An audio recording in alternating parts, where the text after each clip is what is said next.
بات ام المومنین کہتی ہیں آپ بیواؤں کی خبر گیری کرتے ہو، آپ بیوہ لوگوں کی خبر گیری کرتے ہو. یعنی اعلان نبوت سے پہلے رسول اللہ کی ایکٹیویٹیز کیا تھی، حضور کی مصروفیات کیا تھی؟ حضور جتنا کماتے تھے بیواؤں پر خرچ کرتے. بلکہ بیواؤں کا ایک بات مجھے یاد آئی اپنے بزرگوں کی. عورتیں موجود ہیں، جب شادی کی کوئی محفل میں ودوا عورتیں، بیوہ عورتیں آتی ہے تو عورتیں ادھر ادھر کھسکنے لگتی ہے. کیوں؟ شادی میں بیوہ آ گئی، دلہن کو مت دیکھنے دو، اس کو دلہن مت دیکھنے دو، دلہن کو اس کا منہ مت دیکھنے دو. کیوں؟ یہ بیوہ ہے تو دلہن بھی بیوہ ہو جائے گی. میں پوچھتا ہوں اتنی منحوس اور اتنے گندے نظریات تمہارے کیسے ہو گئے؟ تم مسلمان ہو، بیوہ منحوس نہیں ہے. اگر تم بیوہ کو منحوس مانتے ہو تو بتاؤ ام المومنین سیدہ خدیجہ الکبریٰ تو 2 مرتبہ بیوہ ہو چکی تھی. حضور کی امی جان سیدہ آمنہ خاتون رضی اللہ تعالیٰ عنہ وہ تو جوانی میں بیوہ ہوئی، صرف 2 مہینے کم و بیش اپنے شوہر کے ساتھ رہی، صرف 2 مہینے سے زیادہ رہنے کا موقع نہیں ملا اور بیوہ ہو گئی. بہت چھوٹی سی عمر میں بیوہ ہوئی. اور حضور علیہ السلام کے والد بہت چھوٹی سی عمر میں دنیا سے گئے. لکھنے والوں نے لکھا ہے ابھی داڑھی کے بال نکلنا شروع ہوئے تھے، پورے داڑھی کے بال بھی پختہ نہیں نکلے تھے، روئے پک رہے تھے. اس وقت حضرت عبداللہ وصال فرما گئے. آپ سے پوچھتا ہوں رسول اللہ کی ماں سے بڑھ کر کوئی ماں برکت والی ہو سکتی ہے؟ بیوائیں منحوس نہیں ہے، اس کا کیا قصور ہے بیوہ کا؟ اپنے نظریات درست کرو، اپنے خیالات درست کرو. کوئی سہاگن بنی اللہ کی مرضی سے بنی، کوئی بیوہ ہوئی اللہ کی مرضی سے ہوئی، اس میں بیوہ کا کوئی قصور نہیں ہے.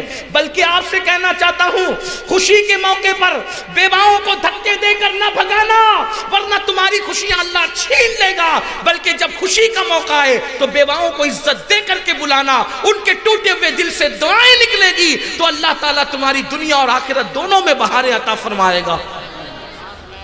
ام المومنین کہتی ہے آپ بیواؤں کا سہارا ہو یا رسول، اے میرے سرتاج آپ بیواؤں کا سہارا ہو، آپ ان کا سپورٹ کرتے ہو. بلکہ ہمارے بزرگوں نے تو یہاں تک فرمایا کہ اگر بیوہ عورت موجود ہو، توجہ کرنا، اگر بیوہ عورت موجود ہو تو بیوہ کی موجودگی میں اپنی بیوی سے پیار مت کرو. کسی بیوہ کی موجودگی میں اپنی بیوی سے پیار کی باتیں نہ کرو. کیوں؟ جب تم بیوہ کی موجودگی میں اپنی بیوی سے پیار کی باتیں کرو گے تو اس کو اپنا مردہ شوہر، اپنا فوت شدہ شوہر، جو اس کا شوہر فوت ہو گیا، مر گیا، انتقال ہو گیا، اس کو وہ اپنا شوہر یاد آئے گا. اور عورتوں کو بھی کہا گیا کہ تم کسی بیوہ کے سامنے اپنے شوہر کی تعریف مت کرو، کسی بیوہ کے سامنے اپنے شوہر کا ذکر مت کرو. کیوں؟ اس لیے کہ اگر بیوہ کے سامنے تم یہ کہو گی میرے شوہر نے مجھے یہ ہار دیا، یہ دوپٹہ دیا، یہ کپڑے دیے، تو اس کا دل دکھے گا اور اس کو فوت شدہ شوہر یاد آئے گا. یہ اپنے مذہب کی تعلیم ہے. بیواؤں کا اتنا احترام اور تقدس ہے. بلکہ 2 مرتبہ بیوہ ہونے والی خدیجہ کو جس نبی نے سہاگن بنایا وہ میرے اور تمہارے نبی محمد رسول اللہ کی ذات. اللہ کے رسول علیہ السلام کی جتنی بیویاں ہیں، اللہ کے رسول کی جتنی بیویاں ہیں، 2 بیویوں کے علاوہ ساری بیویاں حضور کی بیوہ تھی. حضرت خدیجہ الکبریٰ بیوہ، ام حبیبہ بیوہ، حضرت زینب بنت خزیمہ بیوہ، حضرت جویریہ بیوہ. یہ ساری خواتین بیوہ تھی.